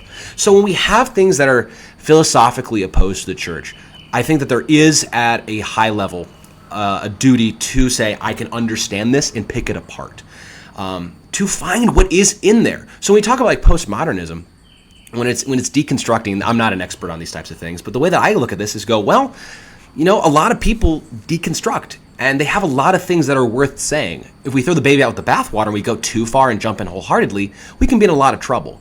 But the fact is, they're making art about this. And is it good or is it beautiful? No, but it's still saying something. So they're technically on the team of I want to say of the logos. I don't want to say that for everyone, but like people can unknowingly be on your side. And that's one of the themes of The Man Who Was Thursday, is taking these giant swings at these enemies, these philosophies that you think are so opposed to you, and then coming to find out that actually they're all undercover agents for you as well. So there's a bit of a spoiler. It's been out for 100 years. You had time. And so I think people will be blatantly opposed to the church, and you have to look out for that, and you have to know that. But I also think that people deliver a lot more truth, goodness, and beauty in their subjective experiences, that if we have eyes to see it, if we know our faith well enough, if we can engage in these things, then we can really pick it apart and pull out the wheat from the chaff. We can go be those laborers, gather all in and separate the good from the bad, just here in our own time. By saying, here's something in what you said. The inverse of what happens then is we just go, okay, there's an entire mode of art that a ton of people like and really means a lot to a lot of people, that is not only means nothing to me, that not only I don't like, but it's actually bad. And I'm not actually even going to engage with that at all. And it's like, well, that's okay. Like, you can do that. How productive is that, right? And how kind of mean is that to people's artistic taste? And I totally think we can go, like, you can be wrong for obviously liking certain things, right? If something is morally despicable, we can totally go, this is bad. Of course. But do we draw the line too soon sometimes? I don't know. I guess it takes prudence to deal with these subjective situations. All right. Good. All good. Loving this so far. Hey, so let's talk about general public impressions or misunderstandings of art. You're an educator, some degree of artist yourself. How do you incorporate education about art? Or I guess in your current career, like, how do you display art to the general public today? How do we make art? What about our everyday artistic exposure for John Q. Public? So I was asked by a friend of ours, actually, not too recently. I won't say their name because I don't have their permission to, but I'll tell you when we're off recording. But they asked me, in the 21st century, what do you think is the biggest obstacle to people leading creative lives? I just got this text out of the blue. And it was a good question. So I thought a lot about it. And I did sort of my typical thing, which goes, I'm going to reject the premise of the question. I like to be a little impish. And I think this is going to tie into your question. The fact of the matter is, we have more people creating art every day than ever before. Like, than ever before, right? The liberal arts, you know, this was originally conceived for free people, as opposed to the mechanical or the servile arts that, like, produce something. So engineering is like a servile art. It's done in service to accomplish something. It's productive. Art isn't productive. You know, the philosophy, music, these types of things, you can find uses for them, but they're generally said, well, if you don't have to work, what do you spend your time doing, right? There's a great line from Dead Poets Society, like lawyers, doctors, engineers, these all help life and they keep it moving and they help us stay alive, but poetry and art and romance, this is what we stay alive for. And that was always very poignant to me. And for a long time, art, qua art, was the domain of like only a couple people. Only those who could kind of afford to do it, or those couple outlier geniuses that were so good that they were able to rise out of obscurity. And a lot of times when we think about various artistic movements, it's kind of just like tiny groups of people interacting with one another. Like we can think of like these authors who were in Paris in the 1920s. It's like this was a friend group. Yeah, they like were the pioneers of this whole artistic movement. It's only a couple people, and part of that is just there was fewer people around, and then fewer people still who had the time and agency and talent and money to do things. Like you think about the 13 colonies, and you're like, wow, there's all these geniuses here. It's like, yeah, they were also the only people around. Everyone else was busy doing stuff. Like these were the qualified guys. Now, we arguably have a ton more of those people. It's just harder for them to get together. So when we get to the modern day with the internet, I think it's easy to go like, oh, the internet's ruining art, it's doing this. Fact is, it's making it easier for artists to be discovered, to make art, and to get... I'm trying to come up with a third thing, but I think it's really just those. And distribute their art than ever before, which is nothing to scoff at. So when she says, what's the biggest obstacle? I go, there's never been fewer obstacles. If anything, the main obstacle now is that there's such an inundation of art and so many artists trying to be discovered and trying to do stuff. You upload a song, great, you're competing with 6 billion people. Maybe not that many, but 2 billion people all also uploading songs. That's hard. You can't just go to Nashville and start knocking on doors if you have talent, right? And the same thing, too, when I release a book, it's not like there's one publisher and, I wrote this book and I went to New York and I knocked on the doors of like the 4 publishing industries and hopefully I was good enough, cool, did it. That's not to downplay how hard it was for people in the past. But like there's a simplification process where now everyone is writing stuff every day and they can indie publish it or they can upload it to the internet. We don't have to go through these old channels of production of art. So you have more than ever before. You have more competition than ever before, which I think can also make us go, wait, this is ruining art because there's more people playing. Well, it's like, the good still rise to the top. It just becomes harder for them to do that. If anything, that makes art better because you have to compete more. So yeah, I don't know. Maybe that's my starting ground of how are we making art right now is we're doing a ton of it. Everyone, everywhere. It's awesome. We can really hate it because we just hate the internet just because it's the internet rather than actually looking at it and be like, oh, this is fun. I'm glad this happens. We can look at all the bad things or we can say more people are making art than ever before. I like that. That's good. True. Okay. Yeah, more people are making art, but I think this makes the general public's idea of art even more difficult because, let's also be honest, a lot of art sucks. Okay? Have you ever heard of Ray Bradbury's 10% rule? No. He was asked, someone wrote to Ray Bradbury, author of Fahrenheit 451, and said, hey, Mr. Bradbury, I hate science fiction. Convince me to like it. And he responds and goes, well, to be fair, 90% of it is awful. But if you find that 10% of it is going to blow your mind. So if you're willing, and if you're patient, and you're willing to go through a lot of crap, you'll get there.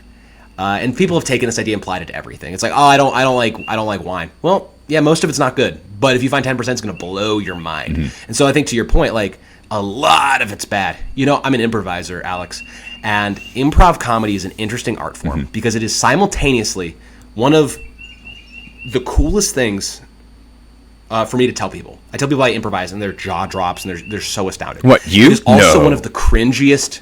It's also one of the cringiest art forms. I go, how can this simultaneously be one of the coolest things for me to do and also be so embarrassing and so cringeworthy? And I love improv. A lot of people love improv. But we all go, yo, you do improv? Okay. And what I've arrived at is so much improv is bad that it gives it a bad name and it becomes very cringe.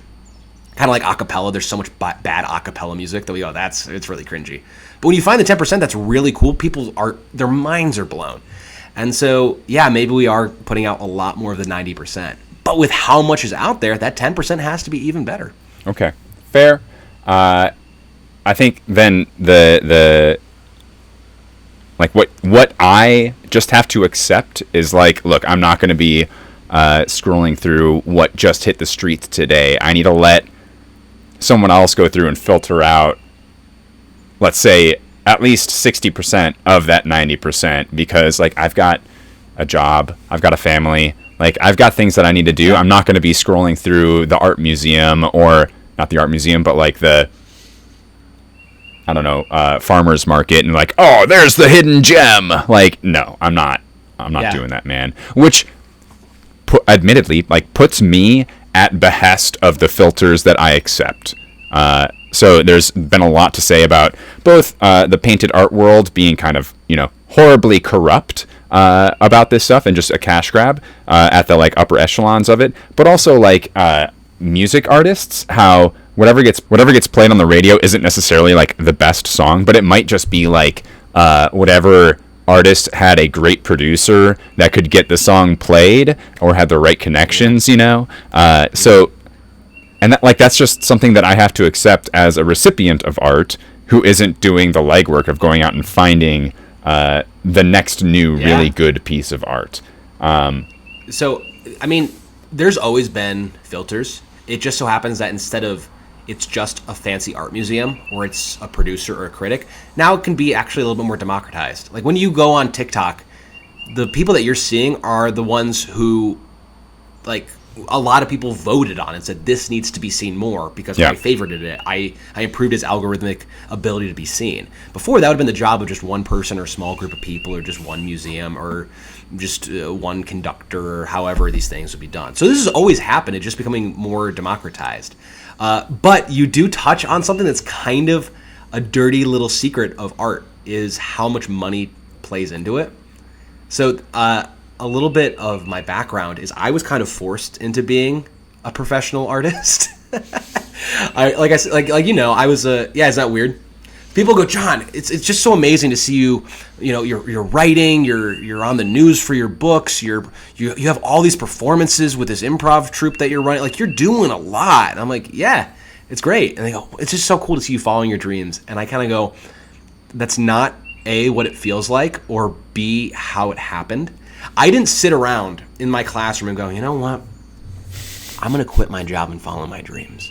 I was a teacher. You get 3 summers every year to go follow your dreams. You get off work at 3 o'clock to go follow your dreams. I was like, I'm going to be a teacher and I will publish books in a couple years. Great. Until then, I can't help but write. I'm going to just practice my craft. I'm going to work on it. Got hired at a local comedy club. Cool. I make a little bit of money doing that. Perfect. We're easy. Through a series of circumstances, my school was just not a good fit, and I didn't end up staying there. And I actually decided at that moment to not continue with education. So I come into having a career change. I go, okay, now what am I going to do? I was working for this Catholic company on customer support, just part-time. So I go, hey, can I get more hours? I was with them for a year and a half. I went over to another company for a little bit, and it just wasn't a good fit. So I quit. And this is right at the same time. This is right after, actually, I took this leap to start publishing my work online on my Substack. I was reading this book, Rich Dad, Poor Dad. Famous financial literacy book. Some people like it, some people hate it. It's all over the ground. As an English guy, as a guy who went to be a teacher and just thought I was going to be poor my entire life, it was kind of a wake-up call. And one of the main theses of this book is have assets. Assets are things that you own that all they do is make you money. They don't cost you anything. They can't make you lose money if they get taken away. They just sit there and make you money. And I sit around and I go, all right, John, you're in your late 20s. You don't own anything. You don't really have a career trajectory right now. What do you have that could make you money? And the only thing I had, Alex, I'm not even kidding, is just my writing. And so I kind of thought about it. I go, okay, worst comes to worst. This makes me the same amount of money that it's making me right now, which is $0. Best comes to best. Worst case scenario, my life remains exactly the same. Best case scenario, I make a little bit of money. I make $1. It sits out there. And if nothing else, it would then, when I am applying for like maybe more writer-oriented jobs or more creative things, like, oh, this guy's creating stuff. It shows proficiency. It becomes sort of a resume that if someone looks at my LinkedIn profile, they go, oh, I see that you're posting these things. Okay, cool. It gives them hooks that make you a more interesting person. So you can tell right from the beginning, my artistic journey to kind of become a full-time artist, I guess not full-time, I guess to do other stuff too.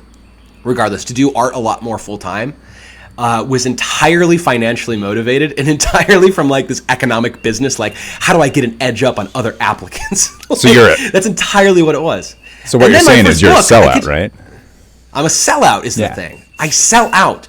And again, if anyone's still listening, buy my books, give me money. Thank you. Subscribe to my Substack. They are very good. They are very good. $100 a year to read my stuff. That'd be great. So it's entirely economically motivated, right? My first book, The Tragedy of Thespis, I go, okay, John, you have this Shakespearean tragedy that you wrote. You're pretty proud of it. Think it's pretty good. Well, you're releasing it one scene at a time on your Substack. I just have all this content lined up that I can just release it. I can release stuff every day and not run out for a while. I just write so much. So I'm releasing this and I go, well, it's not a bad idea if I take a half hour and I just like get this book up on Amazon so people can buy it. I'll just put a link up. I might get $3 from this. I might get $6 from it. Self-published on Amazon. Okay. Yeah, okay, gotcha. Yeah, exactly. All I can do, all it will do is sit there and maybe make me money. So I go through the process. I publish this, and I include it out.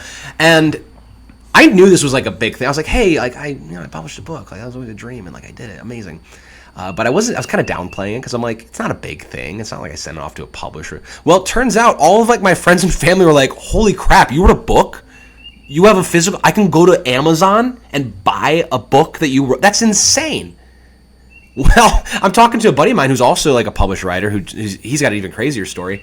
And he goes, "Oh, you should email the local news and tell them that you're a #1 author in your category." Because I sold like 14 books in one day. And so in the ancient classical and dramas and plays category, apparently there's not a lot of new updates in that category. I was a #1 bestseller. So I emailed like the local news station, go, "Hey, I released a new book and I was #1 in my category. You want to interview me?" And they go, "Yes." I remember watching that interview. It was great. Yeah, and the whole time I'm like, I'm an imposter. This is all a lie. But I was never saying anything untrue. It was all technically true. I did publish a book. I did hit #1. I did write this here. Here it is. And it was so crazy to be like, this was literally just because I go, well, it might make me like $10 if I do this. Now all of a sudden it's out. And I go, oh my gosh. So many of these things. And I didn't even talk about like this improv group that I'm the business manager for. So much of my artistic endeavors of getting gigs, of publishing things, of getting work out there is just me going, maybe I can make money if I do this. Oh, maybe if I contact the news. It's a lot of just, oh, this place has a stage. I should email them and see if they'll give us a show. A brewery did. We made like $1,400 just for one night of performance. I was like, well, that was the best, most like, I just made almost $200 doing this, and I just sent an email. That's insane. Mm-hmm. So the dirty secret that I've come to learn is so much of art, at least if you want to do it professionally, is in money. It's been the thing that's been motivating me this entire time. People go, you're following your dreams. I go, I'm following the only thing that makes me money. That's insane. To be clear, though, we have these connotations. It isn't just like, oh, well, I wrote a book and I published it on Amazon and I called the company and it was fine and then I got interviewed and everything. Like, you also write well, okay? Which comes Thanks, from... man. I appreciate that. And it's perfectly well-deserved. Like when I read the Tragedy of Thespis, like, I didn't know there was a historical figure named Thespis, and that was an exposure for me. And then I remember I was on a long work trip, and I was reading through it like at night, like 3 pages at a time, not even like a chapter or a scene at a time. I was just kind of like trying to get through it. I remember getting like 20 pages in, and I was like, hold on, I've missed something. I'm just kind of like reading a story. And then I went back and looked, and I was like, oh, he's actually putting like literary structure to this play. And I see now where he's introducing an idea and then expanding on that over here later in a completely different setting, and how he's making like literary devices and using things that like I remember from high school literature class, you know. I'm just like, oh, it's all coming together. Okay, like it took a second because, you know, it's at the mode of the receiver. It took me a second to like go through and look and like recognize that this guy is putting a lot of good effort into what he writes, and is also like making objectively good stories that he is writing, because it's a little bit of historical fiction, is the Tragedy of Thespis. So, like, how did you get that? I know that you are an avid reader, okay? I also know that you are an educator in literature. So, like, you know a lot of this stuff. Also, you write a lot. Like you said, you have just a lot of stuff that you've written before. Is it Brian Sanderson on, like, his lectures on writing? He's like, just keep writing. Yeah, just write more, Brandon every Sanderson. Night. Do it again. Mm-hmm. Brandon Sanderson, thank you. Like, just write more, write again, do it more. Like, however much you think you're writing, write more. And then don't be afraid to, like, just throw stuff away, because ideas are cheap. I loved it when he said that. It was a great, like, mind-blowing moment. But, yeah, like, you had understanding of how to do this art form. Which was formed through like years of exposure to it and like integrating it into your person, and then also a lot of experience doing it. And it wasn't like you took the very first poem you ever wrote and threw it out there on Amazon. Like, no, of course not. The stories you have been writing were developed over a long time and had gone through editing processes. Like, heck, you even reached out to me and asked like what I thought about it, right? And so I got to read a copy of it before it was ready for publishing, and I provided feedback to you because you looked at that stuff for editing to make the story better. So what I would like to say there is, not that it's not just so easy, but also, like, to Joe Schmo, you should have some sort of artistic endeavor, because it's what we should try to live for. Reference my John Adams quote earlier today about, I study war so that my son can study politics, and my son will study politics so my grandson can study art. What is your artistic exposure? Is it scrolling TikTok every night until you fall asleep with your phone in your hands? Is it like well, I'm going to go use the bathroom and I can't have just a moment of silence, so I'm going to open YouTube Shorts or like Instagram Reels or like name another brain rot kind of thing? Or are you taking 30 minutes and reading a good book with your nightlight, with your like bedstand lamp, reading some good work that has been filtered out for you by other people who go through the 90%? Are you learning this stuff? Are you reflecting on it? And then also, like, are you trying it yourself? Because it is fun to have some sort of artistic outlet. It is fun to be like, yeah, I wrote a couple poems last year. They were terrible, but they're for me, and I like them. And maybe if I have a really good friend, I'll let them read it and be like, this is just a thing that I did, you know? And they'll be like, oh, like, I like what you're trying to do here, man. That was a good effort there. You're an accountant, Bob. And like, this is what you're doing. That's cool. Yeah. Because beauty and art makes life worth living. So how can, like, what do you think? Does everyone need their own sort of like artistic outlet? That's my view. What do you think, John? I love that. So like I said, I'm not in schools anymore, but I kind of wish I was, and maybe I'll put together a talk that I can package to schools. So if there's any school teachers listening, shoot me a message and I can come talk about this very thing I'm about to talk about. I became a teacher. I decided to do that because I didn't know what I wanted to do. And so I said, well, if I teach, because I have an English degree, and everyone keeps asking me if I'm going to teach. You have a master's in education, I didn't know the time. John. Listen to how much I love the sound of my own voice talking about other things, Alex. Like, I was designed to be a teacher in some capacity.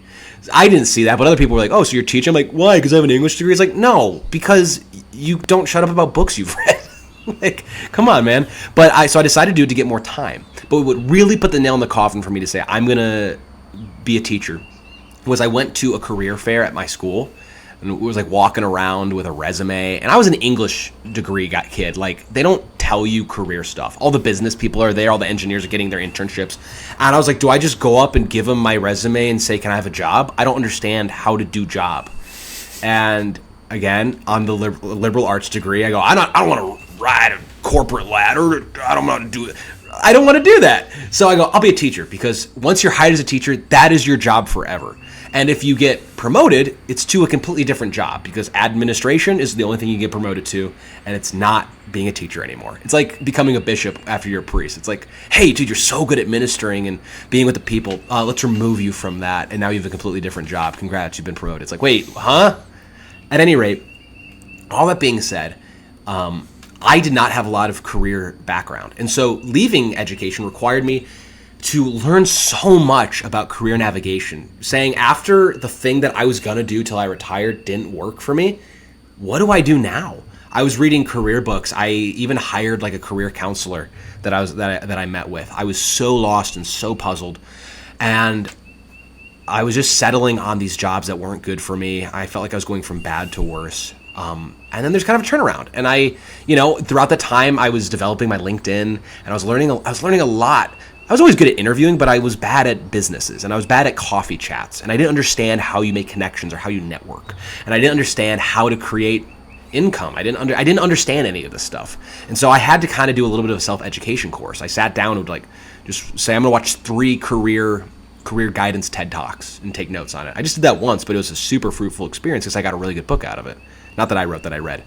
All that being said, I have learned so much about career since being a teacher, and I kind of mourn that I don't have an avenue to share that directly with students like I did when I was their classroom teacher. I'm going to write about it, of course, and maybe develop a talk and send it to people. Again, if you want that talk and you are a principal or a teacher, shoot me a message and we can work something out. Nice. I charge money. Give me money for my ideas, please. The point is, what I would tell now to students, and then by proxy, pretty much everyone else, and this is how we're getting to what we're talking about. Side note, by the way, we're going to do a quick little parentheses. You remember this. This is how I talk. I talk in 5-paragraph essays. You ask a question, and I introduce, and I go, it was the fall of 2016, and I was at Michigan State University. And you're like, wait a second, what? It's like you're reading a recipe, and you're like, no, just give me the recipe. Stop telling me the story. No advertisement. The themes and ideas. Oh, well, advertisement over. Oh, on that note, actually, we need to take a quick advertisement break. Today's episode of Generation Vatican II is brought to you by Air. You need it. All right, and we're back. Big fan. So, point being, I talk in 5-paragraph essays. Let me actually answer your question now. Here's what I tell students about artistic endeavors, and then by proxy, everyone that's listening, like you asked. There is this idea of, usually it's like students that want to get into like music, is generally what it is, where you hear these musicians like, oh yeah, like my teachers never supported me, they didn't believe in what I was doing, da, da, da, da, da. Maybe you've seen even like the YouTube videos where it's like, this is how people think teachers were talking to them when they were just telling them to have a backup plan. Like, you're never going to make it. You're not good enough. I don't believe in you. You don't have the grind. And it's like, I'll show them. Like, that's such a narrative in a certain style of students that want to become successful musicians or other artists. Generally, what I would say is how we normally talk about artistic endeavors, whether it's I want to be an actor, I want to be a musician. We do it less so with like painting and drawing, I guess maybe because those kids are always in the art wing and don't talk to anybody else and are super quiet. And also they usually do their work. Usually teachers just want students to do their work and they're like, put that away and just do your work. But we say have a backup plan. And essentially what we're communicating, the subtext there is, if you fail this thing that you're probably going to fail, you need to have something that means that failure won't ruin your life. And that's coming from a good place. I think it's kind of destructive. I think that the way that I would now talk to students, knowing everything that I've learned from now kind of doing this thing professionally for myself, is I would tell them, okay, question number 1, do you want to do this artistic thing, or do you want the life of someone that does this professionally? Do you like singing? Cool. Are you cool if singing is once a week in the church choir? Are you cool if it's in a musical in your community? For me, I'm a classically trained singer. I love singing. I am cool with Sundays at church. I'm cool with the occasional musical. I'm cool with karaoke night. That scratches my singing itch. I don't need to go audition for talent shows. I don't need to record myself and put it on TikTok. I don't have any interest in living a life of a singer or trying to make singing make me money. Some people do. So that's the question: is do you want the life of it, or do you just want to do it? Because if you just want to do it, it's like you said, hey, just write a poem. There's nothing. Paint a picture. It doesn't matter if it's good or not. You're not trying to make any money. So I think that's a really good first question, because I think that we tend to add value with monetization. That art that has viewers and has money, that's our way of saying that's good. If we're not getting that feedback, it's hard to keep making art. My writing really exploded when I started having reliable readers that would look over my stuff, and I'm like, oh, okay, like someone's reading this. I'm not just shouting into the void. So if you kind of let yourself off the hook of saying, I don't need to be a professional, I don't need to make money from this, that's fine. The second question is, if you do want to do it in some capacity, is a matter of scale. And there's a couple different options. You can go 100% all in. And for those people, and the way we need to talk to those students, and say, okay, you do want to do something difficult. You can do it. Because here's a precept that I live by. I believe this is true. So long as you're not awful, if you don't quit, you will succeed. I 100% believe that. When it comes to writing especially, if you are not awful, you will succeed. Now, you have to define what success means, right? Do you want to be the #1 best-selling author in the world? That's a pretty high bar. Good luck. But New York Times bestseller list, just having a published book, like I just wanted a published book. Success, made it. I want to make money being an author. I do that. I want to make money performing. Well, I do that. Well, John, you do it in Grand Rapids. You're not in Chicago. Cool. My goal isn't to go to Chicago. It's scalability. So do you want to go 100% all in? Because if that's the case, everything you do needs to be in devotion to achieving that. Every single choice, every meal you eat, the clothes you wear, the way that you spend your free time, where you're going. And of course, you can have a couple deviations. But for the most part, if you want to be a professional actor, professional musician, professional writer, and be the best of the best, world-renowned, good at it, then everything has to be in service to that. What I would counsel, and what I do, is saying, I don't need that. I don't need to be the best improviser in New York, Chicago, or LA. I really like being in Grand Rapids. And the reason is, in Grand Rapids, there's an artistic scene. There's a theater scene. There's actually a couple improv groups. But not a lot that are made up of a group of guys in their 20s who have a lot of free time and a lot of energy and are very enterprising. So as a result, we get a lot of gigs. And we also do good work. So there's not that much competition. In fact, it's like we kind of all collaborate and work together, right? So the point is, I go, well, I could go to a place where I have to fight for 3 minutes of stage time with the most talented performers in the world. Or I can just stay in my city where there's not a lot of other fish, and I am only restrained by how entrepreneurial I want to be. That's the only restriction. And I can actually make a lot more money, and I get pretty much all the stage time I want. It's incredible. Same with writing. I'm not on the New York Times bestseller list. I would love to go to a Barnes & Noble one day and see my name on a shelf. I think that that's not impossible. Go to a Barnes & Noble, literally hundreds of thousands of people, maybe that's too many books, literally hundreds and hundreds, if not thousands of authors have books out there. It's not impossible. It takes certain more devotion than just publishing on the internet, but baby steps. So I would say scalability. Number one is, do you want this life? Or do you just want to do it? Number two is, if you want this life, to what degree? Because that's going to determine how much sacrifice you have. And then the third thing I would say is, even if it is partial, we need to talk about more entrepreneurial things. I've learned a lot about entrepreneurism. I've learned a lot about selling and marketing. I've learned a lot about creating assets and opportunities and networking. And all those things are business related, which we don't really like with art. But the fact is, you have to let a little bit of the... Okay, this is actually opening up a whole other conversation.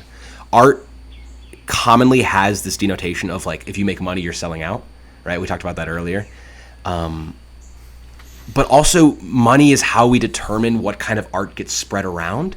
And so you can have these conversations where it almost feels like a betrayal of your art to want to make money on it.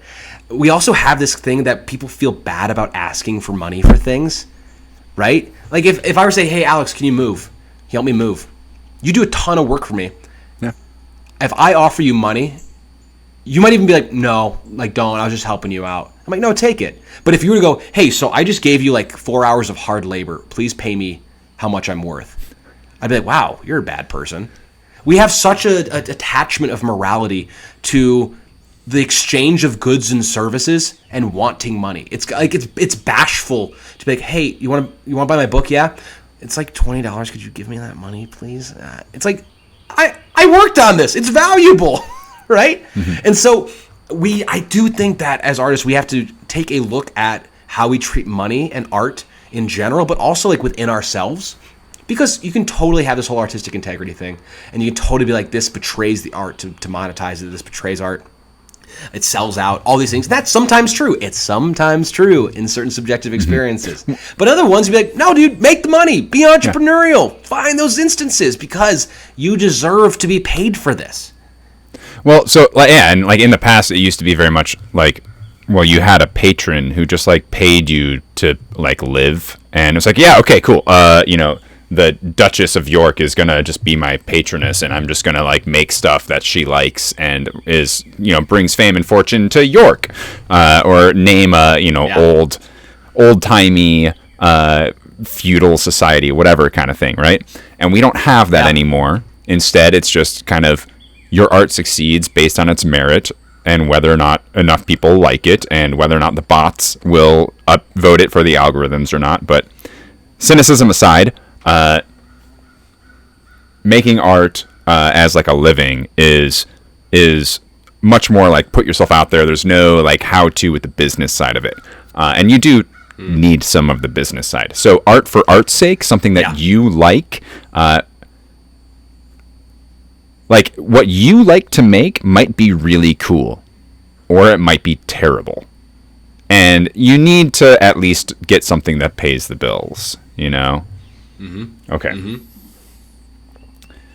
Art for art's sake, artist versus entrepreneur. This is all stuff we were going to talk about. We've covered here. Hey, John, you kind of talked about this. Your favorite piece of art. You mentioned the comedian earlier. Do you think that's your favorite one? I do love that one. Sure. Well, can I, if I can kind of extrapolate on a little bit. And is this what the author meant? I don't think so, but this is what it means to me. And this is why I'd have a picture up in my classroom. What's the first thing you're going to ask when you see the comedian up on a wall? This is art? You might follow that up with, I could do that. Mm-hmm. Well, then my question is, why didn't you? And second of all, who are you to ask if this is art? Third of all, this doesn't exist in a vacuum. And so this is what I'd always tell my students. You go back and you see, I had also a picture of the Last Judgment from the Sistine Chapel on my wall. And I go, okay, Last Judgment. You wouldn't look at that and go, they call this art. So what's the difference? And we might say like technical expression. We might say effort, these types of things. What I would always point to is the art movement that Michelangelo was writing within inspired other artists. And they either furthered some ideas or they worked against him. And then more people came and looked at their art. And it's in constant conversation. So it's what you mentioned earlier about how postmodernism comes from modernism, comes from this. And you can trace it back, and you can trace ideas, which are essentially just conversations that exist in art pieces. And that's one way of looking at art. It's not the only way of looking at art. It's just one of the many lenses. Let's look at this as an instantiation of a philosophical idea. And then that's one way of looking at it. Or let's look at this compared to the art that came before it, or the art that inspired it, or the art that it is rebuking in some manner. Also a valid way of looking at art. So my point was, the comedian, for me, comes as a statement about art. I think he's trying to make a statement about art. I think he's trying to make a statement about what we'll put up in museums. I think he's making a statement about the finances of art. I think he's making a statement possibly about like the ephemeral nature of art. I think he's asking questions about like what is art, because the banana decays. So what you do if you buy it is you buy a receipt that says whenever I duct tape a banana to the wall, that is the comedian. I could do that, but it wouldn't be the comedian because I don't own the intellectual idea of it. Like, that's crazy. And I think he's trying to highlight these things. And I think it's funny. I think that's why it's called comedian. These are all meanings that I have gleaned from it. It may not actually be what he intends, but also I'm not really thinking about authorial intent right now. Point being, there's a lot of art that we say, yeah, that's art. And a lot of art we go, they call this art. But they're both in the same conversation. And it's kind of arrogant, in my opinion, to write off pieces of art just because you think that it is not meeting some qualification, some rubric that you don't even really have defined for yourself. And I'm not saying that you have to have like an art degree in order to pass judgment on art. I think it should just say, keep your mind open that this might be saying more than you think it should. Back to St. Francis de Sales. Rather than just immediately writing this off, maybe let's see if there's anything meaningful or beautiful within this. And that's going to take some work on our end. Now, should that happen with every art everywhere? No, because like you got to live. You can't just spend all your time like making meaning in art, especially if it's not appealing to you. Appealing. I didn't even really like, that was a total accident. When it comes to comedian, it'd be so easy to pass that by. But there's sort of like, well, everyone else is looking at it, so I should think about it. But yeah, if I'm going to the farmer's market, I'm not going to like deeply contemplate everything. Also, what makes art worthy of looking at and thinking about? I don't know, the X factor. When you read books, you can tell that this is a good book or this is a bad book. You can tell this is a book with depth, or you can tell that this is a book that lacks depth. You can totally kind of put meaning there as the viewer, but like you can kind of tell when it's just like a popular fiction book that's not super deep. How point to the words? I can't. In the same way, you can point to different art. So there's an X factor. I'd love to explore what it is that communicates that or that signals that there's meaning there. But also, that's only just one way of thinking about meaning in art. And so I would have comedian up in my classroom as a reminder saying, keep your mind open. Art isn't accidental. It's part of a conversation. It means something. Even if when you look at it, it seems absurd and everything in you wants to write it off as being beneath you. I thought that was a really good lesson to have in the classroom. And guess what? It was always one of the art pieces that they asked about.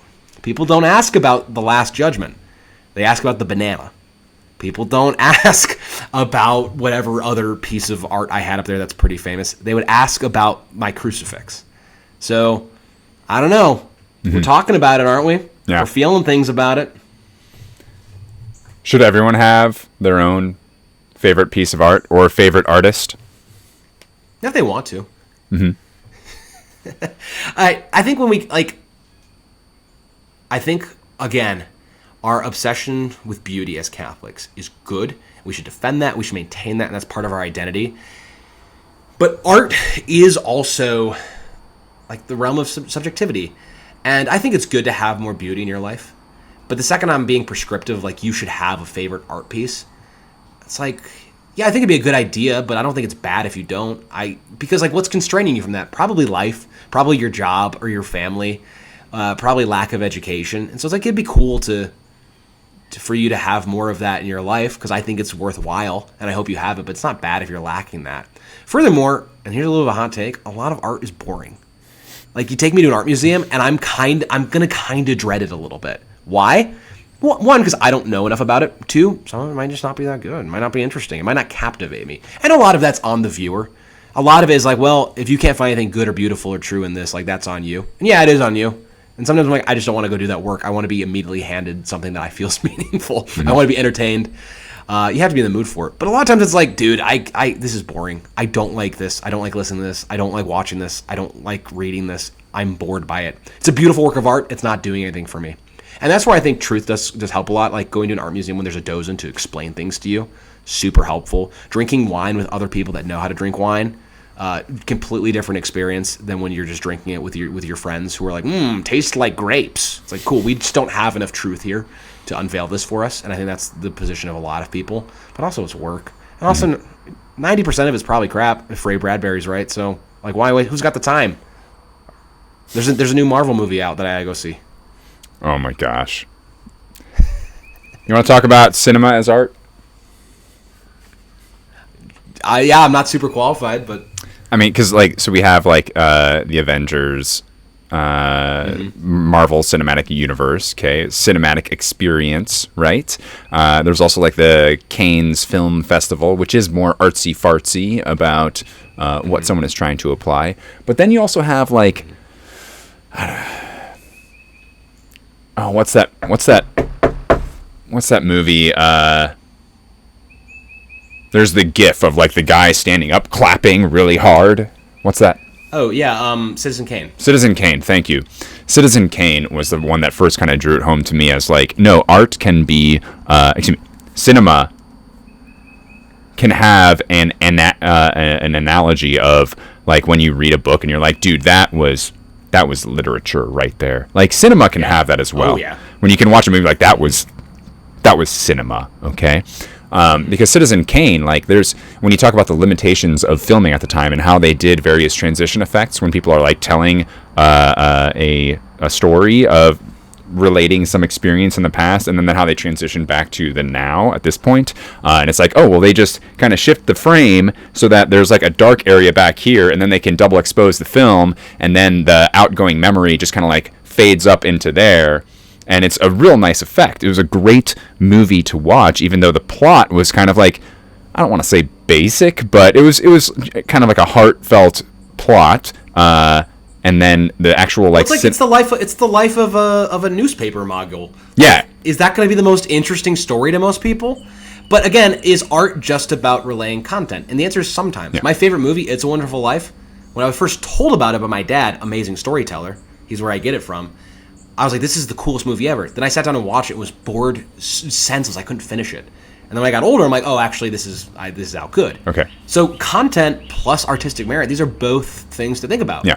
So when you compare to a summer blockbuster, which is just sort of like you were saying earlier, entertain me with this film, as opposed to something you mentioned earlier with artistic merit or effort which we could look at Citizen Kane for, and it's all right, this is something that has something beyond it besides, good guy punches bad guy and explosion, and I leave feeling real cool about myself, Cinema definitely has that. Yeah. I'm glad you actually bring this up, though, because I think the elephant in the room is that there's a lot of movies out there that are bad, right? We go, oh, that was such a bad movie. One thing I've been thinking a lot recently is about hating things as avatars of philosophies that we hate. I was once talking with a friend of mine, and he was just sort of making some assumptions about things that he thought I believed. And I got the sense where I was in this moment, he's very incensed because he sees me as an avatar for things he doesn't like. And I've had that thought, and now I'm seeing it around the world more often. So, you ready for a hot take? Okay. Best, and I promise I'll get back to cinema in a second. Best pizza in the world. Little Caesars. I stand by it. I'll fight. It's not for the price. It's not for when you need something quick. I have eaten in Rome. I have had very, very high-end pizza. And I remember legitimately in college going to isn't this pizza amazing? I paused and I went, it's not as good as Little Caesars. Now you because this is an audio medium, you went, oh my gosh, and you put your hand up to your face and you turned away. Understandable. But Here's what I'd like to ask everyone to consider. Do we hate Little Caesars because it is bad? Or do we hate it because it's a chain? Do we hate it because it's bad? Or do we hate it because urban sprawl is ruining local America? Or do we hate it because we think that cheap things are inherently bad? What's the reason? Because a lot of times I go, hey, does this taste good? They go, yeah. You go, then what's the problem? Well, it's this, it's that. It's not the finest ingredients. Like, who cares? I like it. You want to know one of my favorite foods? Salt, MSGs, fat. I love that stuff. Give me people crap on Olive Garden. I'm like, give me Olive Garden. I like authentic Italian, sure. But oh man, it's so good to have it loaded with sugar. And it's so good to have genetically modified. Oh, it's so tasty. I love it. But we hate it because it becomes an avatar for like not clean eating. Or it becomes an avatar for like what's wrong with the food industry. Or it becomes an avatar for how these big corporations are allowed to get away with screwing us over just to make a buck. Or whatever it is. It's like, well, eat the food. Is it tasty? Yes. Enjoy. What's the problem? Now take this to movies. I think this happens a lot in movies.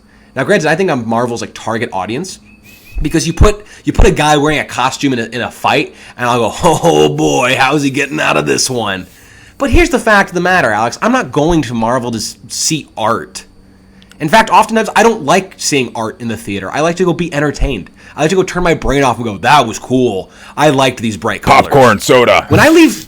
Yeah, oh my gosh. I've decided that I'm never going to question it. If I'm hungry in any capacity, I'm getting popcorn. I don't need to weigh the calories. I don't need to weigh the cost. It's always happening, and it's been the most freeing decision of my life. But the point is, like, I will go see some A24 films. Artistic. It's wonderful that art movies, they always leave me feeling weird. And I'm like, okay, this was a fun night. I have to, like, deal with some uncomfortable emotions. Be like, yeah, good, it's art. And I go, I didn't want to see art. I wanted to be entertained. I wanted to laugh. I wanted to eat my popcorn with some friends. And, you know, this is a kind of a true thing. Like, we talked kind of a run through this whole conversation, which is why I think this is probably a good button, is that art is multivalenced and it's a lot of different things. And you can look at it from so many different perspectives. And one of them is, I think I can enjoy things that are bad. And movies are a great example of this, where movies become so bad that they become beloved for how bad they are. Well, that's an interesting art turn, isn't it? Is this a destruction of beauty, or is it like there's something weird going on here? I don't know, but it's enjoyable. Maybe I can enjoy a really bad film, but why do I hate it? Do I hate it because I have been told by the internet to hate it? Do I hate it because I hate corporations, or I hate sellouts, or I hate this, or I hate that? Or do I just watch the film and go, that was fun? One of my New Year's resolutions was to not yuck on yum, and I think that's pretty important when it comes to art, being like, you know what? It can be a lot of different things. It can be highfalutin. It can be super fancy, super sophisticated, super emotional and intellectual. Or it can be like, those are some really fun, bright colors we just got to watch. I really like those bright colors. Is that a problem? No. Okay. Is that a problem? Maybe it was our entire diet, but like, let's actually enjoy a thing instead of find all the reasons to hate it. Are we so dedicated to beauty that we're going to find every excuse we can to hate on most places that it shows up in the world? And you might go, I reject the premise. Marvel movies are not beautiful. Whatever, man. They're making a ton of money. I like watching them. Something beautiful about that. We're talking about it. You know what I mean? Yeah. We have feelings about it. We're talking about it. So yeah, let's not yuck on yum. You know? Is there any merit to the argument that I could see the vein pulsing in your forehead as you're like, I thought my friend didn't have terrible taste. So, okay. Well, I'm trying to also just be a good interviewer here and think about how to... I have an idea that to connect this that might be, again, something that we need too much of a warm-up to get that stretch in. Okay, let's hear it. So when I hear a lot of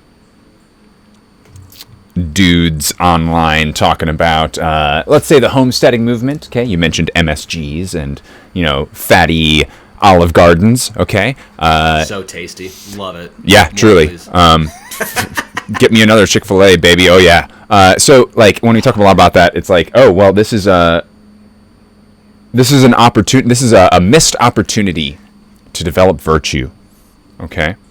Which there's always like a 20-minute backstory of how we get how, like, the proper expression of, like, charity gets you to why you need to raise your own chickens, and if you're eating a farm fresh chicken from, you know, Publix or Hy-Vee, then, like, you're of course damning your children to hell. And it's like, or you could, like, get your head out of your butt and just try to live your life as best you can and according to the love of God and loving your family so that they could be good, holy people as well, and sacrifice for them. So I'm trying to wonder, like, when we talk about going to see the most recent blockbuster wham bam shoot 'em up movie, like, is that a wasted opportunity for virtue? And to that extent, I say, like, sure, man, go for it. Like, if that's the way you want to take it, go for it. I'm not gonna waste my time arguing this. Okay? Yeah, dude, I think there's a way that we can take the temperature of any ideology, even if it's right. You can say, like, is this valid? Like, is it coherent? Does it make me a better person? But I also go, like, one way that I like to test any ology is going, could I have a beer with you? And by that I mean, like, does believing this make you a normal enough of a person that I can have a conversation? Not like we can have an open dialogue about the thing. Like, no, like, aside from, like, if this is the ology that consumes you, are you a normal, pleasant person to be around? Like, are you just pleasant? And if it makes you so unpleasant, I go, I think that while you could be believing all the right things, the way this is manifesting in your life might be disordered in some way. I call it the can I have a beer with them? And if it's so consuming that you can't, I go, there's something somewhere off. It may not be in the accuracy of what you're believing, but it could be something else that's happening. So, I mean, I'm with you. And it's, again, if you want to do that, great. But we do miss out on the fact that, like, virtues are supposed to lead to ease of being. And they're supposed to lead to enjoyable. I think a lot of times we think of, like, virtue as this, like, let's grind and let's take up our crosses, man, and let's just make everything an unnecessary battle. When, like, the fact of the matter is that the end goal of all these things is, like, happiness. Like, you're humble to be happy. That's not, I mean, like, you don't do it, like, just because, like, I want to feel good. But it's, like, the amount of times that I'm like, I'm miserable. And then I sit and I go, why? And I go, it's because I'm just consumed with myself. If I were to forget myself for 1 second, I'd be happy.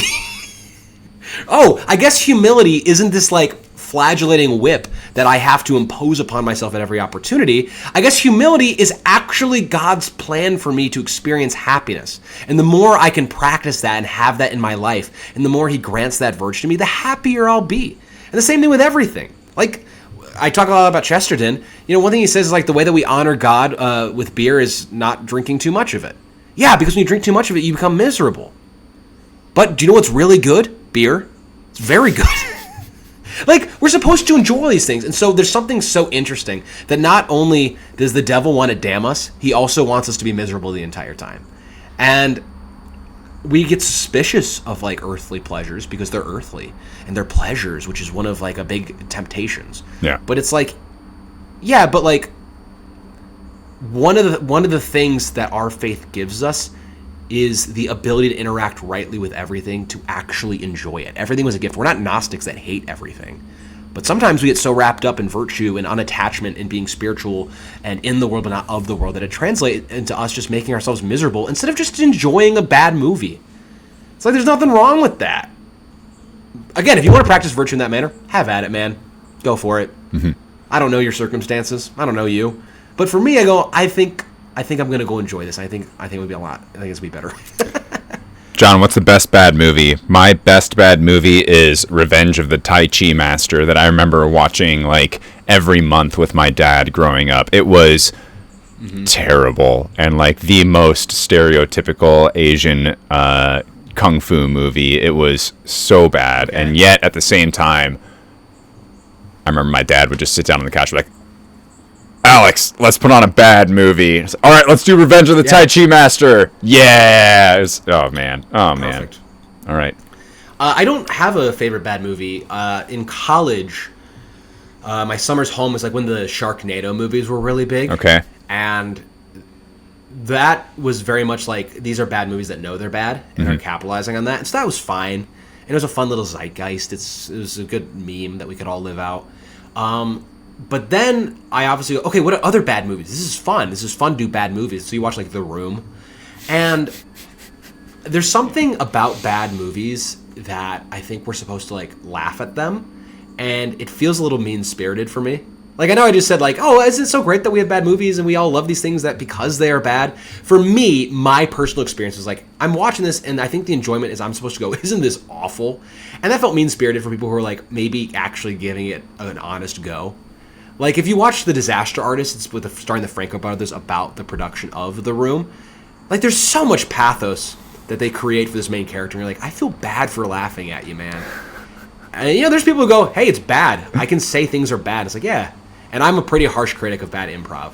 I'm a harsh critic of a lot of things that I really like Catholicism. I'm a very harsh critic because I love it so much. But when it came to bad movies, I just always felt weird. And maybe I'm overthinking it. You know, maybe you can't have a beer with me when I'm that like scrupulous about whether or not I'm being a bad person for laughing at other people's honest attempts at making cinema and it turns out poorly. But I don't have one. Mm-hmm. All right. Hey, I think that's a good place to stop. John Donovan, he is the author of Tragedy of Thespis and Sacred Asides, both available on Amazon. You can subscribe to his weekly writings at johndonovan830.substack.com. He is an improviser and improv teacher in Grand Rapids at the Comedy Project, as well as on Rapid Fire. Hey, John, thanks for stopping by, man. I loved it. This was great. This is great, Alex. Thanks so much for the opportunity. All right. Rock on, man. See you later.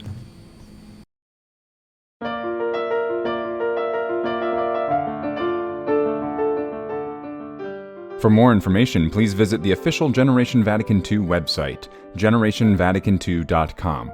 The Generation Vatican II Instagram and Twitter handles are @GenVatican2.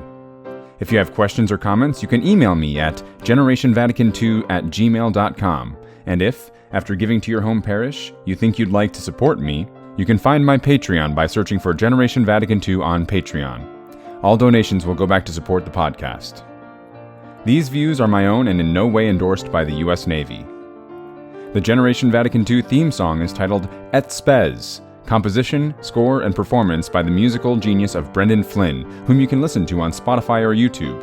Hope to see you next time. I'm Alex, and this is Generation Vatican II.